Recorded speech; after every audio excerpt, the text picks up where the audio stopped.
mapupunta po sa amin kasi nasusubukan ko lang pong magturo sa mga close friends ko, ganun, hindi po sa hindi ko pa kaya kinabahan mo ako ng sobra. Pero at the same time po, masaya rin po sa pakiramdam kasi may share ko po yung knowledge ko sa kanila and may help ko rin po sila kung saan po sila nahihirapan. Nung nalaman ko na may activities si Sir na gano'n sa amin, ako kinabahan ako and at the same time, na-encourage ako na tumulong sa mga lower years since alam ko struggle yung subject na rin sa kanila. Two-way benefit rin kasi yun sa amin na mga higher years dahil practice yun sa amin and at the same time, recap sa amin and at the same time practice sa kanila. Nung nalaman namin na magkakaroon kami ng tutoring sa Mechanics 3, noong una, okay naman sa akin kasi nung Mechanics 3 namin last year, natuturo na rin ako sa mga kaklase ko. And dama ko rin naman yung struggles nun and hindi naman talaga madali. Pero willing naman talaga ako magturo sa kanila even without yung tutoring. Pero syempre, inisip ko yung una, akala ko hindi namin magagawa kasi marami rin kaming schoolworks. Pero buti na lang binigyan kami ng chance ni Sir Ronel na magkaroon ng time and ilaan din yung time namin sa structural theory na schedule namin para makapag-tutoring sa mga nagme-mechanics trainer. So, ayun, both challenge siya and at the same time, natututuhan ulit namin yung mga topics before na makakatulong din sa amin even ngayong structural theory namin.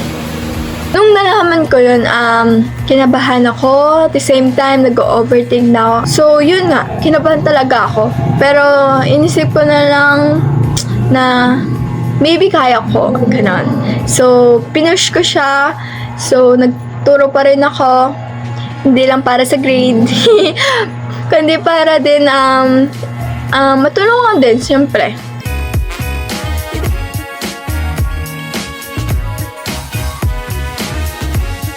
Sinaga namin yung pagtuturo namin sa bawat estudyante is tatanungin namin sila kung saan sila nahihirapang topic at try namin bibigyan sila ng mga problem at ipasok sa nila at i-check kung saan sila pinaka-part na nahihirapan. Tulad ng sa tinuture ko, nahihirapan siya sa kung ilang beses siyang need mag-integrate sa double integration. Nung una po, nung nalaman po namin na magkakaroon po kami ng ganung activity, nag-survey po kami sa mga nag-take po ngayon ng matric kung saan po sila mas nahihirapan or nalilito na topic. And ayun po, nilist po namin yung mga topic na yun para alam po namin na para aware po kami kung saan topic po yung mas pagpofokusan namin ito sa kanila. And ayun po, napag-usapan po namin na mag-meet po kami face-to-face during class hour. And ayun po, nag-start na po yung tutoring. Yung naituro ko po dun sa tinuturuan ko is yung bisection po and yung pagkuha rin po ng reaction kapag may mga triangular. Nag-consult kami syempre kay Sir Marco, yung Mechanics 3 teacher nila ngayon, na kung ano yung mga topics na inaaral or dinidiscuss nila ngayon. So nag-focus kami sa area method. So, tinuro namin sa kanila, especially yung case na sa second degree na curve, lalo kapag mahanapin yung reference point, yun yung pinaka-challenge talaga sa area method. Kaya yun yung una kong diniscuss sa kanila since napansin ko rin naman sa kanila na dadalian na sila talaga sa area method. Sa mga cases lang na gano'n, sila nahihirapan.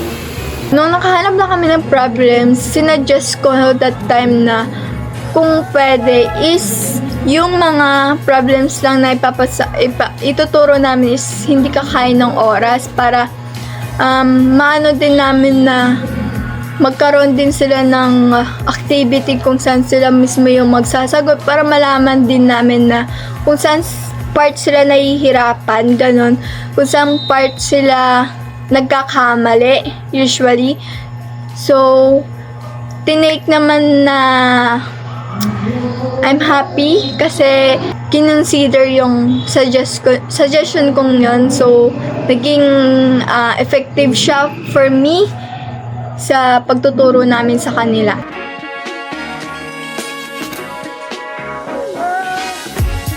Natutuwa ko sa paggawa ng activity na to na may kakayahan pala ako mag-provide ng advanced knowledge sa mga estudyante na lalo kung mahirap yung susunod na topic na kanilang tatalakayin. Meron na silang paunang ideya kung paano itatakil yun. So, habang nagtuturo po ako, nare-recall din po sa akin yung mga topic and ayun po, masaya po sa feeling na habang may natutuwa po ako, natutulungan ng ibang tao, natutulungan ko rin po yung sarili ko since natututo rin po ako.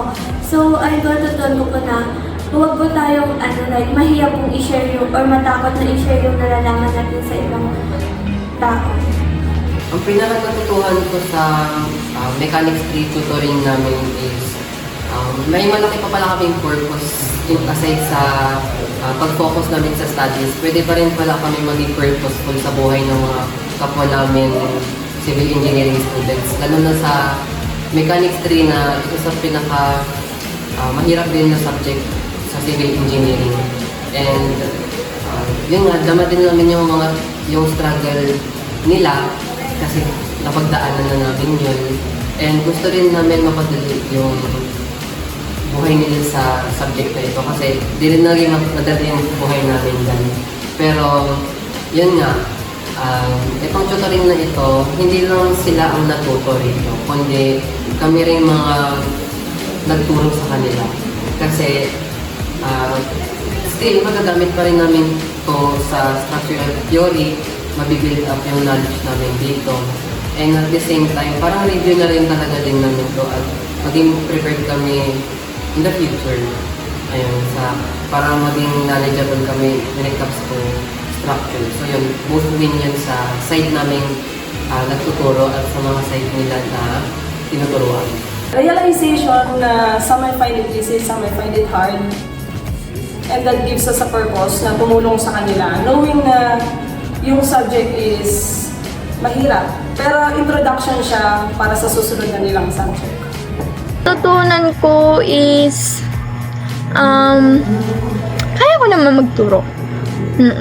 Kaya ko magturo at the same time nagiging nega lang ako ng una. So, dapat siguro think positive lang na kahit nag-overthink ka o medyo kinakabahan ka na gawin yung isang bagay, kailangan mo lang i-push through yung sarili mo to do it kasi makakaya mo naman yon. At the same time, yung pagtuturo na yon, yung activity na yon na nagturo kami is parang review na rin siya for me. Recap sa mga topics din namin na nag-aaralan. Natutunan ko din dun na pwede pala ako magturo. Yun. Yun lang.